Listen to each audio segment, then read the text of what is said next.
KMGP Seattle. Good day, listeners. You are tuned to The Bridge on Space 101.1 FM, broadcasting from Magnuson Park.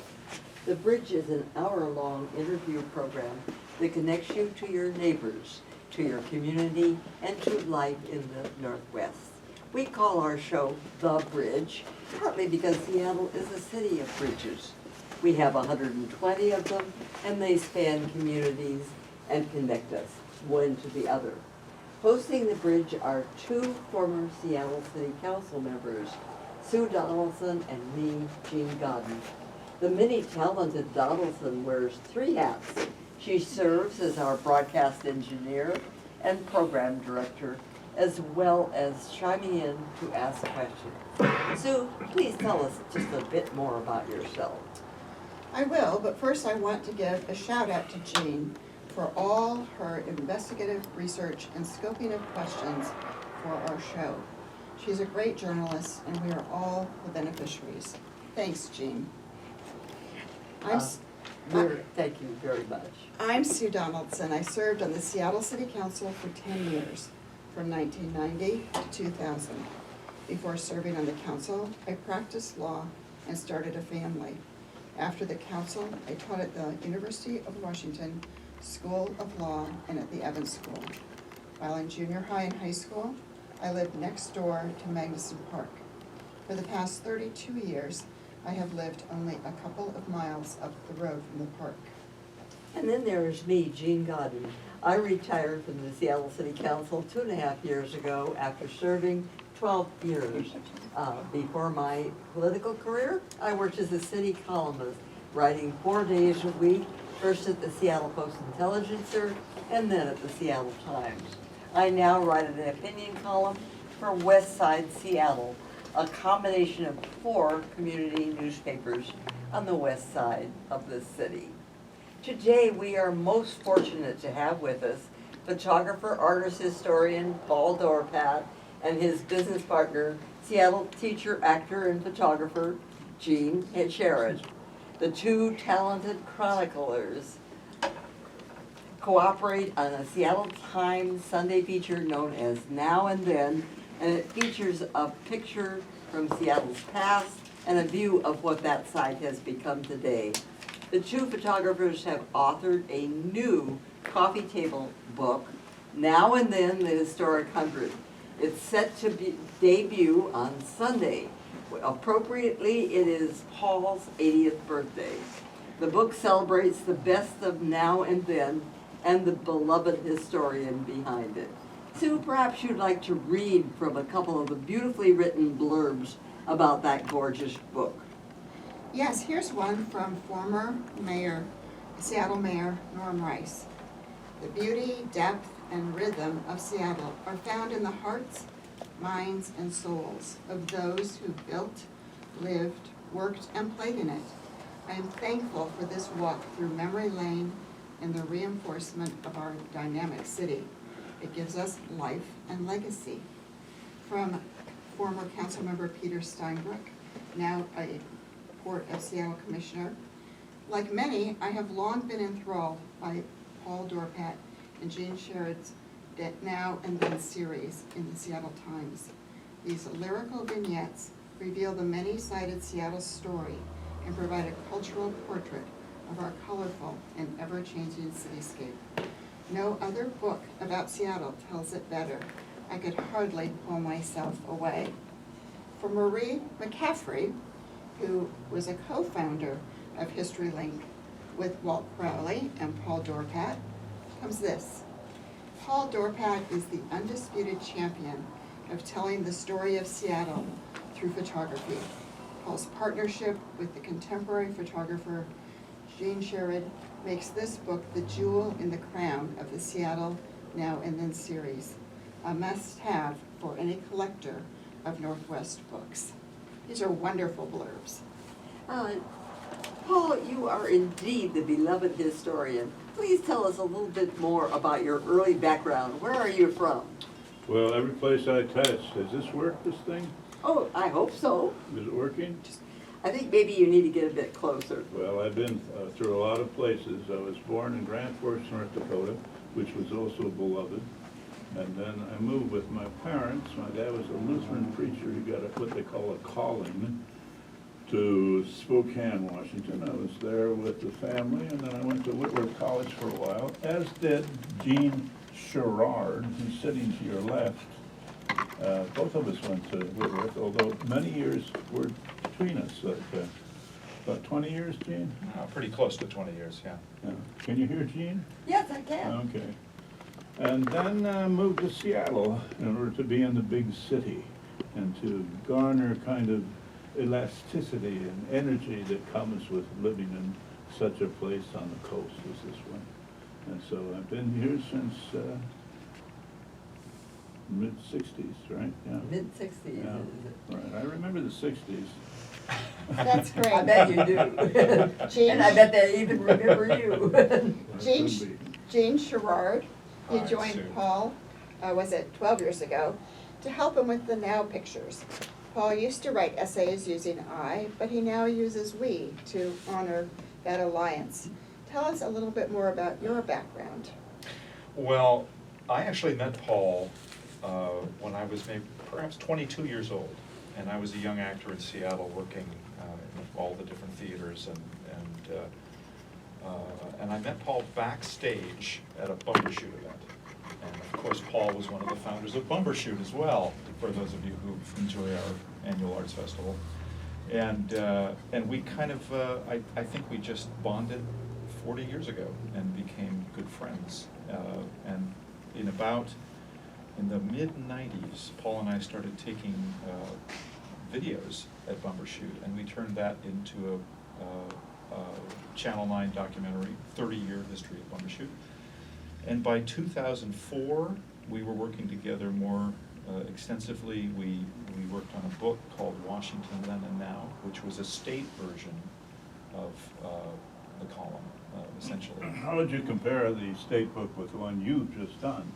Well, the one we've just done is actually, we're extremely proud of it, because the state book was done by an out-of-state publisher who was, I think we were number 7 in line, and we didn't have control over the design or the images and the way they were produced. And this book, we've been able to sort of examine and every detail and watch it carefully to make sure that all the photos are exactly the way we want them. Paul, you've had a long and interesting career dating back to the early years when you thought you might take up the cloth like your dad, a Spokane minister with a great booming voice. What helped you decide to take a different direction, taking classes in English literature, philosophy, and psychology? How and when did you happen to come to Seattle? Well, how did I? Actually, I read a couple of books that were important to me in my late teens. One was called The History of Philosophy by Bertrand Russell, and the second one was also by Bertrand Russell. It was Why I Am Not a Christian. So those two books had profound influence on me. And that's why you left Whitworth, I think, wasn't it? No, I think I graduated from Whitworth. Oh. Yeah. Did very well there. I made money going to school there, Gene. I remember. Oh, you How made did- money how did you do going to that? school? That's Oh, a unique that's a thing. great Tell us how story. that happened. Well, I had a Ford Foundation undergraduate teaching assistantship where they paid me a monthly stipend to help the local professors when they wanted to go golf or something or had meetings they had to go to. Then I would go in and take care of their classes for them. And I got good enough at it that they kept playing golf even more regularly. And so I got a kind of an education and instruction early, yeah. So did you think about becoming a professor yourself? No, I rethought about becoming a preacher, but I actually then thought about the Universal Life Church. You know what that is? No, I guess I don't. Well, we're ready to ordain you right now if you'd like to be a member. You could have me a clergyman in that.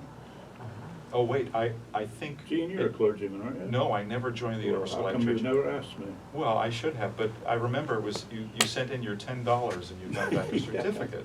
A universal life minister. That's right, Well, and actually- you married Mike and Donna James I as a did that. Universal Oh, Life. did you really? But I they're- did not know They're that. friends of yours, aren't they? Yes, they Yeah, are. and yours, I know Yes, that. indeed, we Yeah. know them Absolutely. well, and never realized that you were the, I was their- you were the minister. I was the minister, but I We must haven't say- broken to them yet that the marriage was a sham. Well, Well, they- actually, under Washington state law, it's not. Oh, really? Right. Well, That is And sufficient. you guys would know all about that, so we can reassure them that the I haven't marriage. been That their married. marriage is good. That they are married, oh, Well, they good. checked it out, so they But- they checked it out later, when they were doing their wills or something. Well, then, maybe you want to tell us what drew you here? Well, I think you asked us to come here today, didn't you? Oh, no. I mean, what drew you to Seattle? Ooh, well, I think. As opposed to well, saying- I can answer that, yeah. I wanted to get out of Spokane, that's one answer. Another answer is that I had a brother here who was a psychoanalyst, a graduate of the local medical school, and had part of the Blakely Clinic, which isn't that far from here, is it? No. So I had a place to come, and I came, and I stayed. And then I got involved in a variety of other things. And why don't you talk about those other things, like the helix Well, and? yeah, all right, that's right, we did, well, I started a newspaper called the Helix, which was the Seattle's underground newspaper, the Underground Press Syndicate. And this was a group of newspapers nationwide. We all shared each other's copies, and so we could borrow from each other. And there were some very good columnists involved. And we had our own columnists, so it was a pretty good paper. It lasted about 3 years, until the street scene, which was very important to its sales. People had to go out and sell it on the street. When the whole sort of hippie, rad counterculture thing started to break up in the early 70s, the call for a newspaper like that wasn't as great. However, there were other newspapers that came on then, like the Seattle Sun, for instance, which... Did you write for the Seattle I Sun as wrote- well? That's a good question. All your questions are good, actually. Thank you. Yeah. Yes, I did. I wrote one article for them. It was on Seattle history, and it was about my discovery of a photograph that revealed to me some mystery regarding the Denny regrade. Ah. And they printed it, and it was that article in the Times, no, in the Sun, that convinced the Times to ask me to write a column. Oh, Yeah. that's a fascinating Well, fact, and it sort of, the helix then grew into your now and then, sort of. Well, nobody there would say that, but we'll say it together. Yes, you're quite right. The helix, in a sense, well, actually, there was more like a few years break there, where I was playing the roles of a post-adolescent. And speaking of that period, Yeah. you were one of the organizers of the Sky River Rock Festival. Well, that actually happens in the 70s, in the late 60s rather, and yes, I was.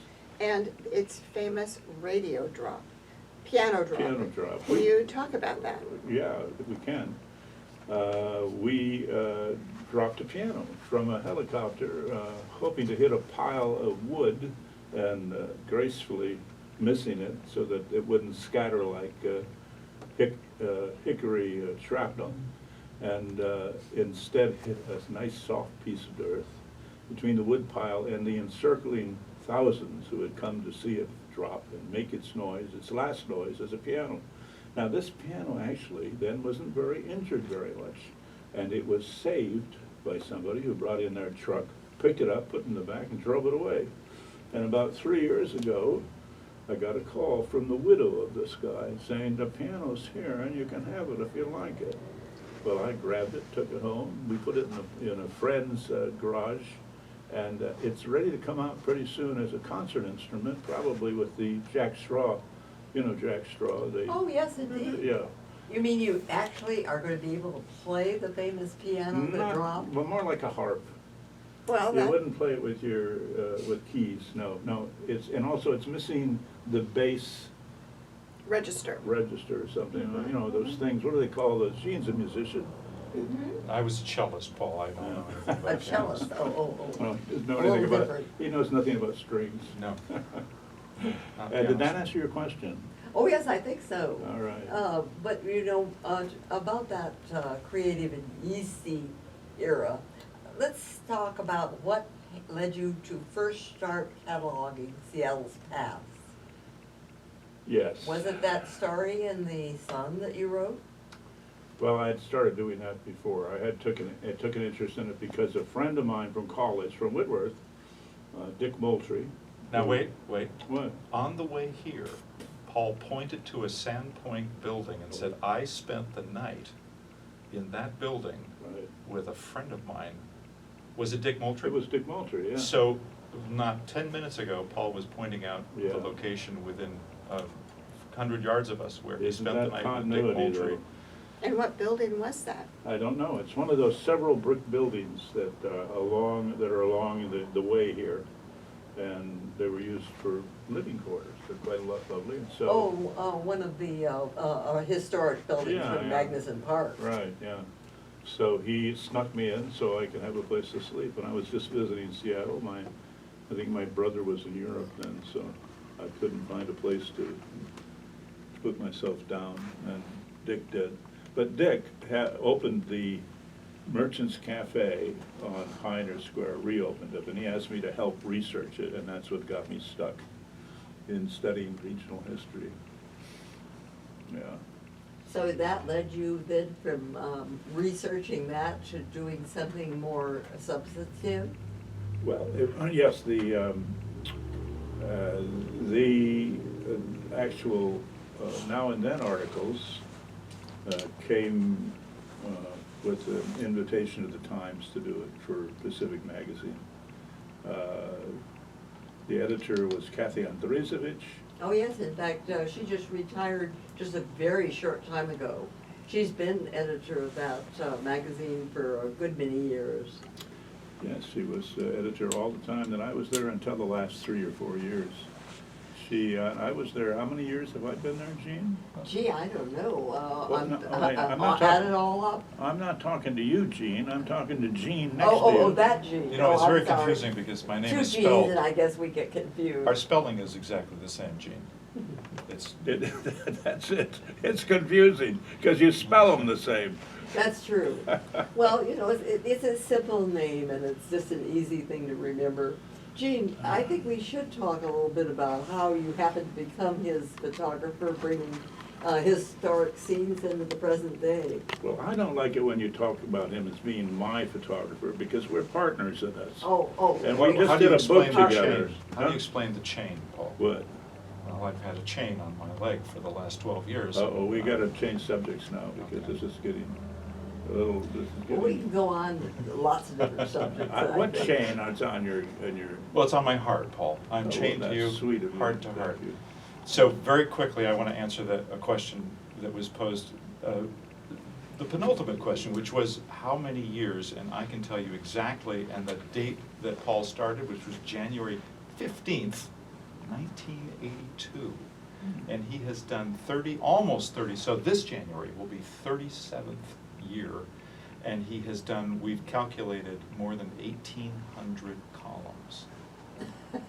Yeah. 1,800 columns. That's amazing. Could I actually interject something here? Yes, please. Let's go to the other Gene, the one that's sitting between us. Okay.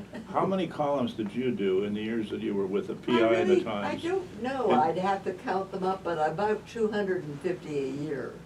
Because Yeah. I wrote 4 times a week. Wow.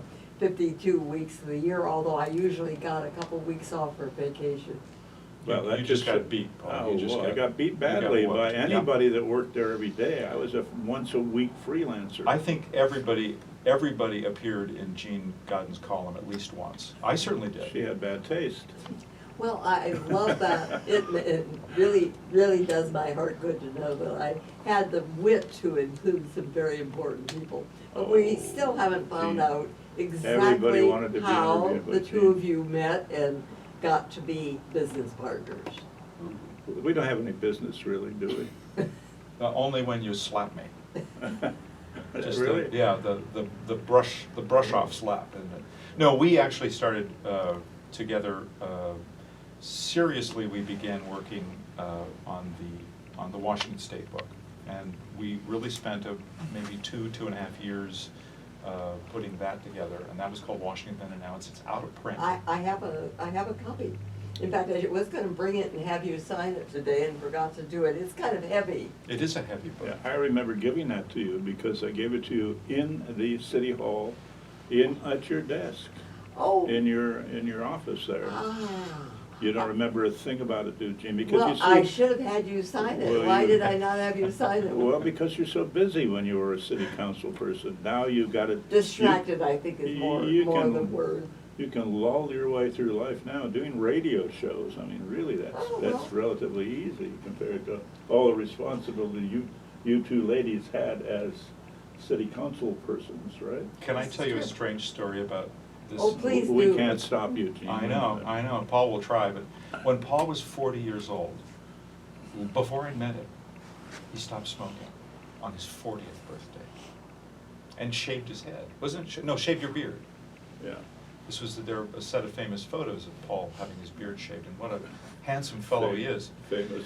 Well, what I discovered, and several friends from long ago have confirmed this, is that Paul uses and has always used a camera to mediate the world.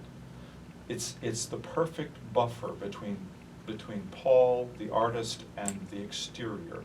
And as we were driving around the state, we had one big drive around the entire state for a week or two. Gene had many drives. I went with him on one of them. Yes, but what was magnificent was whenever we would drive, and because after quitting smoking, other neuroses rose up. One of them was driving in a car. And so as we were driving, Paul would bring his camera up to the window and shoot every minute of our trip. And when he ran out of batteries, that was when things got dicey. But the camera, I realized, his artistic sensibility, and this is an artist, not just a historian. Or neurotic.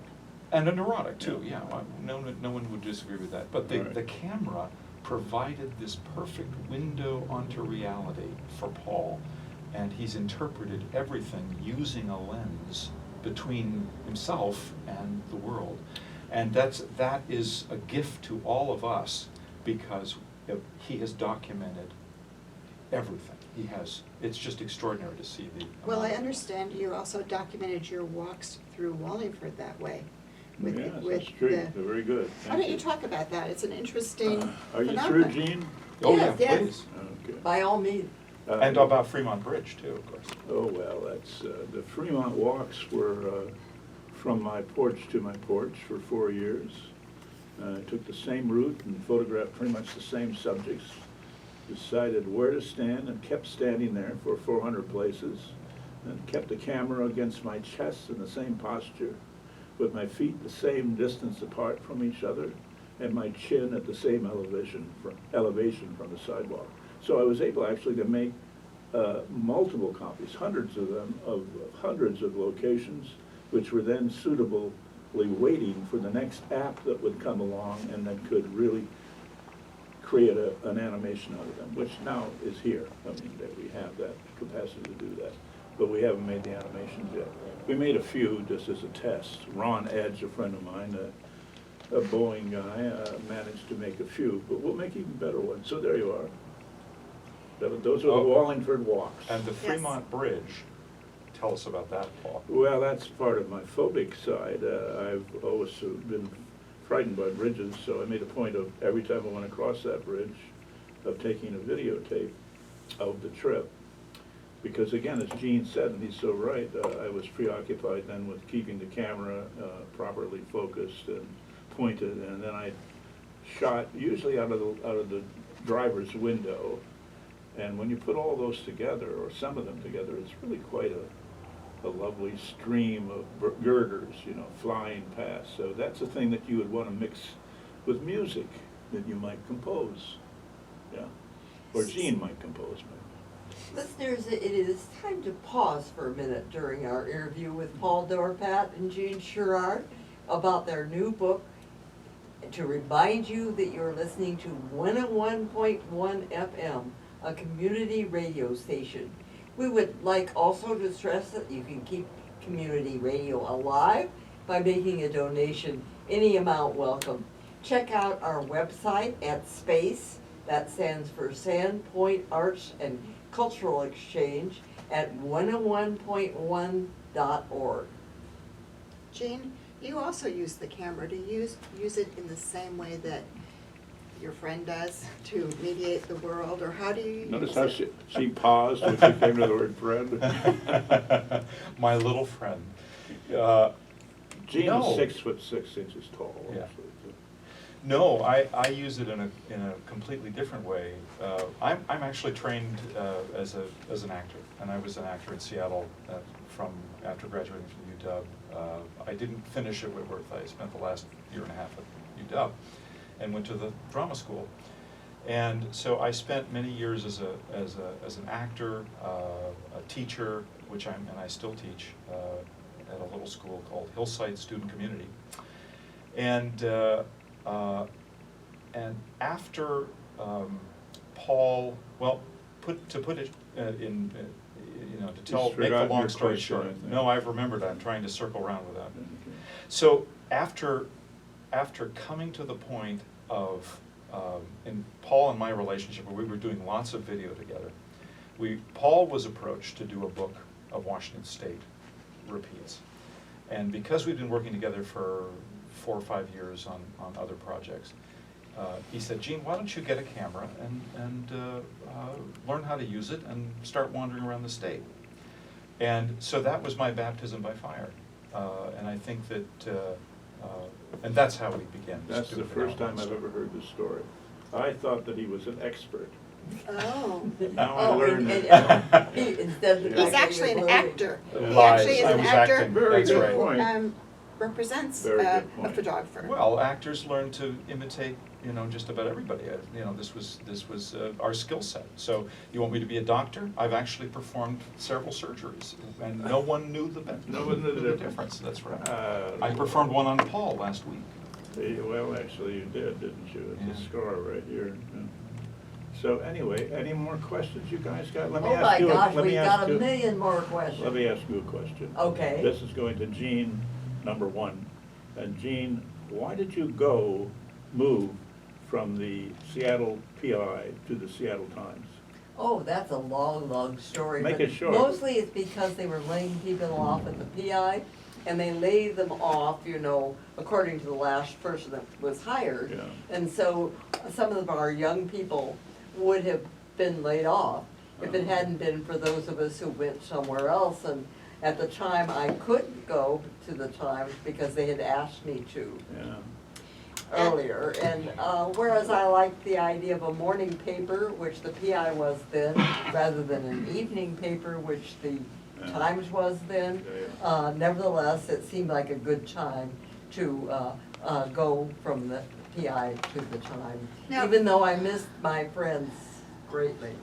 Now, Paul, in reading the profile that Jean did of you for HistoryLink, she notes that you Okay. rarely answered her questions, that instead you asked questions. So did I avoid answering the questions? Yes, then? I think you did. Yes, And I exactly. see this same pattern today. Well, I wanted to ask Gene another question. Well, you can do it. If it is my turn, I'll do that. Okay, well, this is just a follow-up. Is that all right, a follow-up question? Follow-up is allowed. Didn't you work with Emmett a lot, too? Yes, a lot with Emmett Watson. Yeah. And in fact, I consider him something of a mentor. The very first time I wrote a column, he advised me that I could not take a big stand until after I had entertained the troops. First you can entertain the troops, and then you get a chance to have an opinion. Okay. Excellent. Now, what is your question for Jean number 2? Need number 2, could you please reply succinctly and honestly to the questions that will be coming to you from our hosts? Yes. Okay, because you did err a bit there in not telling me about your expertise. Okay, I will never lie to you again. Thank Paul. you. We're interested in the source of your historic photos. do you go to all the archives? You know, we have the federal archives just up the street, the municipal archives, the Seattle room at the Seattle Public Library. Yeah. Where do you find your photos? All over is the easy answer, and a lot of them are sought, and many of them come as generous revelations on the part of other persons. So we really are dependent on help from everywhere, and we get it. What's wrong? You Oh, wrapped your I was finger just up. gonna add, He's got I was his gonna finger add a up. parenthetical. Yes, it's the only way to signal you. I was gonna add a parenthetical, which is, in one of the columns that is very well known and is in the book, is Seattle's oldest house. Yes. And what's marvelous about it is that the original photo Paul got from Ivar, or Yes. Ivar, as his Well, close his friends called close him. friends called him Ivar, yeah. Ivar? And why, Ivar, yeah, well, that was gone by the time we came around. and why did he have that photo? Well, because his mother had been born and raised in that house, and her parents, the Hansons, had bought it from the original pioneers. From Doc Maynard, who built Well, the house. the dock was gone then. He No, got I hit know, by- I know, but I'm saying it was Doc Maynard's house Yeah, that, Doc Maynard's house, that they yeah. had purchased, so. Yeah. That's terrific. I think the doc died in '68, and they bought it in the late '70s and early '80s, I believe. But, I'm forgetting my history of Ivar, and I haven't even finished the book. So. How's That's the- right, when I interviewed you 10 years ago, you said that was on your bucket list. I'm in trouble, boy. How's it going? Well, I've changed the title from Keep Clam to The Illustrated Ivar, which makes it easier to write. Because you don't have to write it, you Well, just I've have to written- I've collect actually the written it. photographs. I've written it. I've got hundreds of pages of more or less polished writing about Ivar. I just have to now edit them. What would you say is the most interesting thing you've learned about Ivar in writing that book? Well, his mercurial side. He was both a wonderful, pleasant, helpful, charitable person, and he was pernicious and angry and inclined towards pranks and the like. So he was a well-rounded person. Jean, in working on the now pictures, I know that you sometimes must be challenged by physical changes and the difficulty of photographing from the same perspective as the original. How do you manage to get it just right? I fake it. That you fake it? Well, Well- you have to fake it to some extent, because there, I'd say maybe a third to a half of the photos, I can approach the same space that the old photographer was at. Another third to a half, and this depends on what mission Paul sends me out on, I have to use my 21-foot pole to get up to an approximate height of the original photo. Or just recently, I was shooting from the top of the Cobb building on University across the street to the Olympic Hotel, and I couldn't get to the right side of the Cobb building on the rooftop because some penthouse owner actually owned the penthouse garden, so I could only get within about 50 feet of the original prospect. So always, as a photographer now, my question to myself is, well, it's the one that I've always asked, or the justification I've always used, which is sin boldly and apologize later. Oh, well, lovely. You've never shared that with me before. That's why we have to come on to interview sessions like this, so I can learn something about the person I work with. Yes, it's great that we're providing that Thank you, service. thank you. Yes. That's right. Well, do you guys do therapy out of the, we could use a little, You have a sideline business together of any sort? So I'm interested in which She's has moving from been that question on to the her next most question. challenging now photo that you've ever had to manage. Would it be the Cobb building, or were there other ones that you can think of where you just thought, this just isn't gonna work?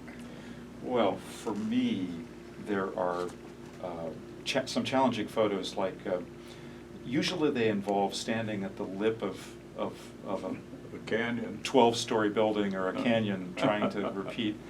A And when you're- freeway. A freeway or finding a location that either doesn't exist or it's so precarious that there's no way to get there from here. So the closest I'd say, well, let's go back to the Washington State book. I was on the lip of a canyon trying to photograph the Grand Coulee. And I found myself about 200 feet up above the little electric village, little workers' village, and I was suddenly very dizzy.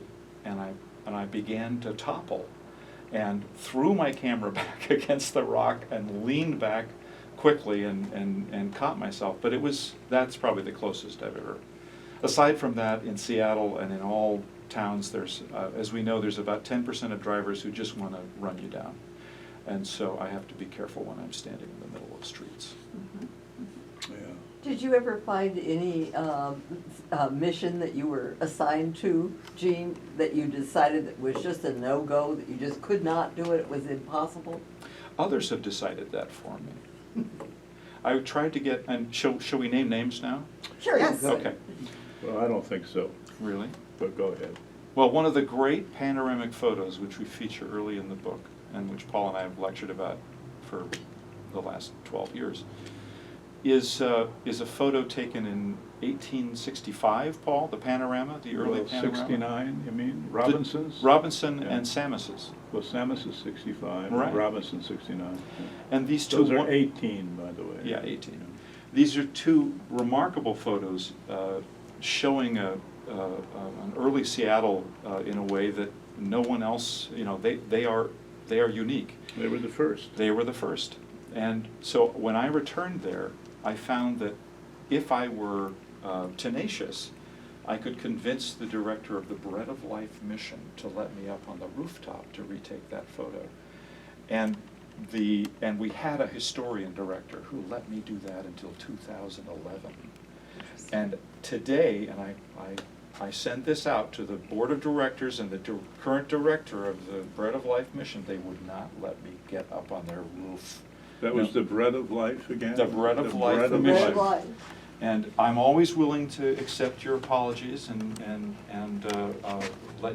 And the access. And the access, yes. If you let me back through that trapdoor, I won't destroy anything. I'll be very careful, and I won't jump.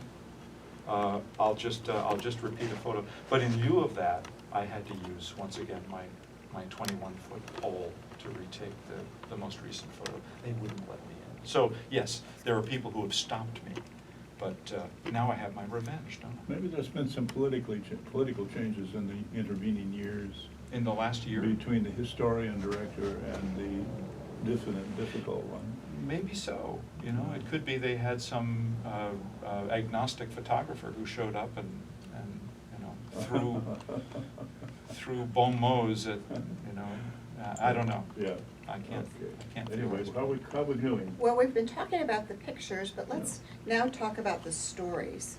So Paul, you write stories that accompany the pictures. It takes a lot of research, and I was wondering, where do you find your research? In the Seattle room at the public library, online? Seattle Room is a great resource, and they're very helpful and willing to help you research things when it comes down to that 11th hour. I also have done a lot of research in other local archives, including the University of Washington, where I sort of got my start, 40 years ago or whatever, and the Museum of History and Industry. And then I've also collected a pretty sizable archive and can confer to that. All of my stuff, and I have now a very large archive of hundreds of thousands of what they call units. A unit is anything that has a kind of solidity to it. It's a slide, a tape, a piece of ephemera. And so we've got hundreds of thousands in our archive, and they're going to probably get broken up, divided up. All the ones that are film and motion media will probably wind up at the university because they have a program there for dealing with that, and the rest of it will go to the Seattle Public Library most likely. And we are giving it away, Gene. We're giving it away. Oh, you're giving it away? We're not selling it. No, we're giving it away. And we ask people to pray for us. Have you got No, it, not have you really. got it all indexed, Paul? Is it No, all? oh, good. We're not giving it away. No, what they have to do is help us get grants Ah. to actually spend time as old doddering fools who have the information that no one else has. to actually organize it better than it is organized now. It's still pretty well organized, but not well enough for really making it an elaborate and description of what it is. So that's true. So let's put out the call. All right. And what about History Link? Can you talk about how you and Yeah. how it got founded? How Yes. you came together and thought, Yeah. this is what we need? Well, this is mostly Walt Crawley's story, and then Marie McCafferty, his partner wife. How did you meet Walt Crawley? Walt came into the Helix office for the second issue and became our Wunderkind. I think he was 19 years old. Oh. He wrote well. He had a heck of a hand for drawing and cartooning. So he just came, he bestowed himself upon us, and we accepted his gracious offer, and then he was the only one who really got their own desk. Well, that's not very true, but we can create that legend. And he worked at that desk like tremendous capacities. That's how we met. As far as the History Link, which is an important, in fact, you ladies might know that I was with Walt once at an interview, and he was always wanted to run for city council, and he did a couple of times. And it was time again for him to do that, and I made the point at this interview that it was more important for him to get History Link together, because that's what really would be his contribution to local understanding. A wonderful legacy. There's Yeah. just no two ways about it. And as a matter of fact, as I seem to remember that when he asked Marie to marry him, that she said not if he was going to run for city council again. I But- didn't know that. An aside, well, an item I think for my columns. Yeah. Long past. Anyway, being a public historian, Paul, is a weighty title, even if it is preceded by beloved. I imagine that you sometimes find yourself a target for nitpicking. Have you ever had to run in correction? Yeah, I think so, in the paper. Yeah, that's happened maybe half a dozen times over, how many years, Gene? Oh, gosh. How 27? many years, Gene? Gene, 37. Gene, would you want to hand 37. that over to Gene? I just did. Okay. 37 years. If you How only many did years, 6 Sue? in 37 37. years, that's pretty good. Yeah. So, but there've been more mistakes, so the ones that didn't catch, you know. And what about, we have a little fun with our history, and I can mention at least one occasion when there was some second guessing. The infamous Ivers or Evars sunken billboards. And I think Paul, I- can you tell us a I little think bit I about have- that? I think I have to go to the bathroom now. Well, okay, I can tell you about that. I was delighted to be part of this, what do you call those things? Caper. Caper, that's good. You know, I really like that word too. But the another word too that he used, Hoax. hoax, yes, I was very inclined to, and be joyed to be asked to be part of it. And I helped sort of give it a kind of historical semblance of credibility, of verisimilitude. But then I got into some trouble over that, because what happened is when they took the billboard and sank it about 2 feet under the level of Elliott Bay, with a crew from Cairo Television to take a heroic video of its raising from the bay. in order- And these are supposed to be historic billboards from Ivers Acres of Clams, I take it? Thank you very much. That's really necessary to understand that. You're quite right. Yes, the idea was that Ivor had commissioned the construction of several billboards that would be placed at the bottom of Elliott Bay in the event of that the transportation here would be by submarine.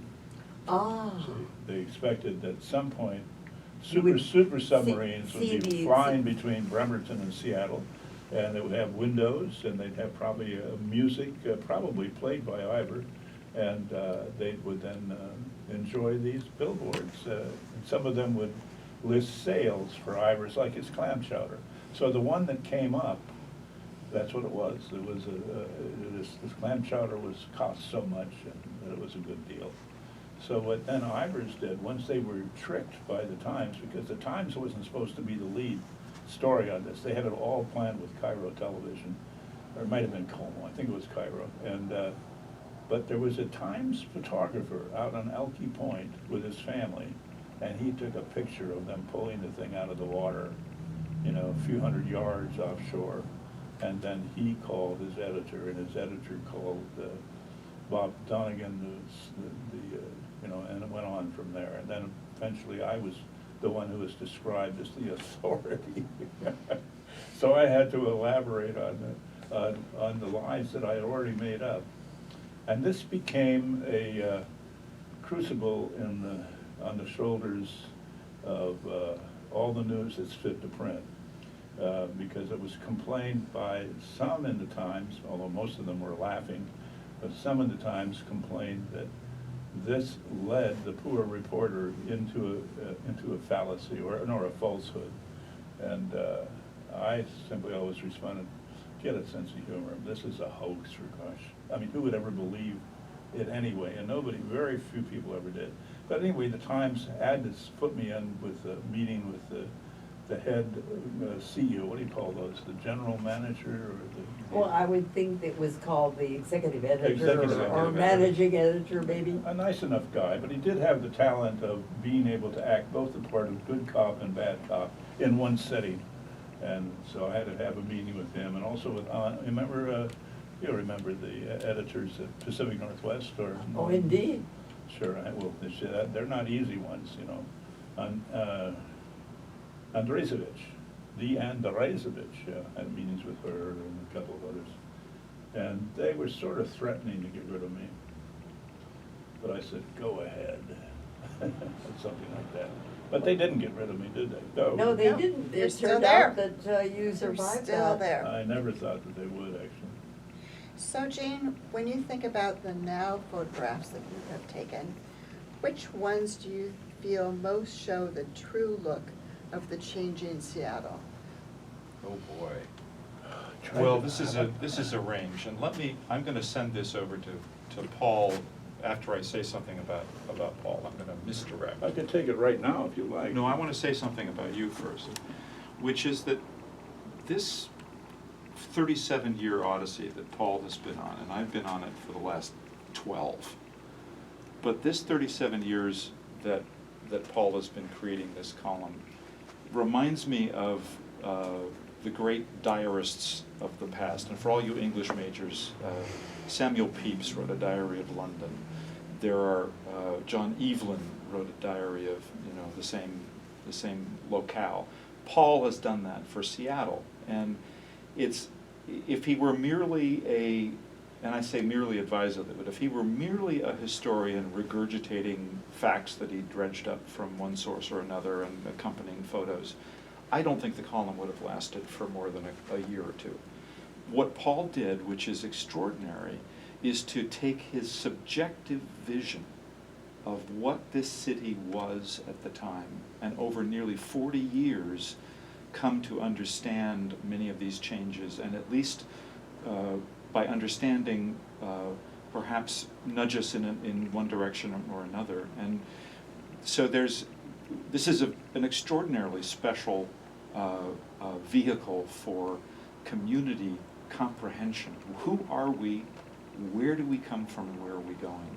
And Paul spent much of the last 4 decades figuring that out for us.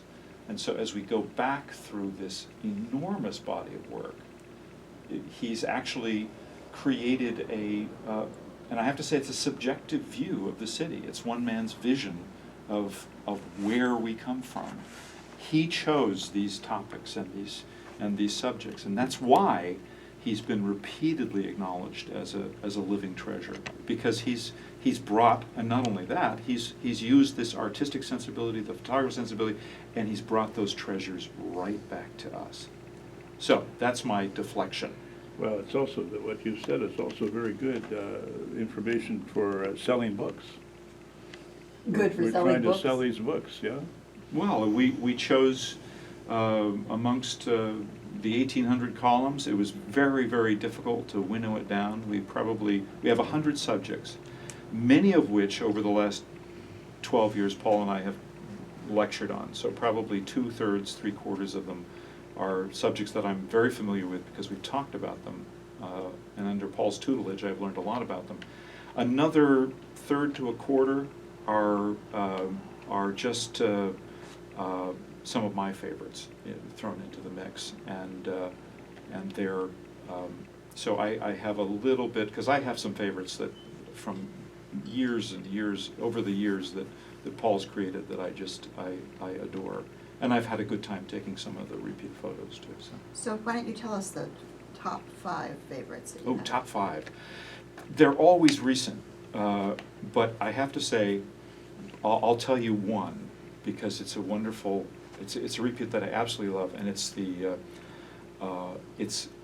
an article Paul wrote that I took the original photo for in 2011 called "Go Hing on King," and it's in the International District, and it was an original. The original photo was a group of young men standing around a jalopy, of young Chinese immigrants standing around a jalopy. And they were, I think, were they a chess club, Paul? It was during one of the festivals, but Yeah, they had a lot of club interests. Club interests and Yeah. festivals. This is a lovely photo down below the Milwaukee Hotel, and so I wandered around the International District, and I knocked on the door of, about 2 doors down from where the original photo was taken, I knocked on the door of the Seattle Kung Fu Club. And they welcomed me up, and then, without further ado, Sifu John Liang, who had founded the club in 1960, and himself just turned 80, ushered all of his members down on the street with dragon costumes and enormous flyers, and they were all lined up in the middle of the street, and I shot that repeat photo. And that's the sort of thing that gives me a lot of pleasure, is to bring people into the same setting and find the connection between, the decades. So that one is one that I personally loved and inserted in the book. Gene also likes to lead children into the dark. I see. Tell them what happened yesterday. Would you like to explain that? Well, it's not as in any way as what would you say? It's not as dark as it sounds. I teach at a little school, and one of our Halloween events is we go up to the Iron Horse Tunnel on the top of Snoqualmie Pass, and we walk for about half an hour into the depths of this old railroad tunnel, which is now a walking and bicycling tunnel, and it's completely dark, and they turn off all their flashlights, and I tell them a ghost story, and then we walk out. Paul, you were once interviewed, as a matter of fact, by me, about your bucket list, things that you want to get accomplished, like cataloging photos and writing the Ivor Haglund piece and doing something about your garage sale finds. What have you accomplished so far is incredible, but no doubt there are still things on your list. What's on your list? Well, I think some of the same things, Gene, to get the archive better organized, and then to get it divided and put into those institutions. And then I would like to take especially the flat art, that is, the units, and do a memoir, which is a response to things that I've done that I discover in the archive. So that, if I can bear up for a while, that means stay standing and keep some energy and vigor. That's what I'd like to do. That and the Ivor book, that is the illustrated Ivor book. And by the way, I really liked Ivor a lot. I just realized that I called him sometimes pernicious, and no, let's not get into that again. But no, he was generally a very helpful guy and funny, very funny. He was very, very funny, Yeah. and as a matter of fact, I'll never forget the time that syrup truck had an accident on Alaskan Way, and he went out and made pancakes. Do you in the remember street. that, or do you remember it as you weren't around? I don't. I was around long enough to read about it. Oh, sure, yeah. That's Exactly. one of his famous spontaneous responses to opportunity. Exactly. Yeah. He was that kind of guy. Yeah. Finally, I hate to say it, but we have come to the end of another fascinating hour. We've been talking to Paul Dorpat and Jean Sherrard. co-authors of Now and Then, the Seattle Times Magazine feature. And we want to thank you both so much for telling us how you catalog Seattle's past and bring it into the present day. Can I add our website just very quickly? It's That very would be easy to great. remember. If you go to pauldorpat.com, you'll see an order button for the book. That's good to know, pauldorpat.com. Listeners, once again, it is time to remind you that you have been listening to The Bridge on Space 101.1 FM, and to emphasize that you can be part of this station, volunteering services, and more importantly, donating to keep low-frequency radio a part of our community. Our hosts, Sue Donaldson and me, Jean Godden, will be back next week to talk to another interesting Seattleite. Well, you guys did a good job.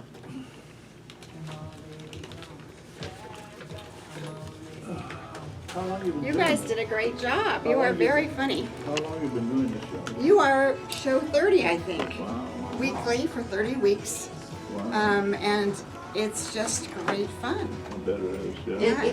It It's turned so- out to be the most wonderful thing that I could think of doing after being on the city council. Yeah, It's a marvelous thing. Well, we still think of it as a soft opening because we don't have, I'm gonna make an MP3 right now for you, but, you know, we want it so that people can get podcasts and, you know, and we are gonna be now rebroadcast. We said that we would take the Terry Gross slot, but I don't think we're gonna get that one, but, anyway. Did she give up? Oh, I see, it's a joke. It's a joke, yes, anyway, yes, Jean laughed.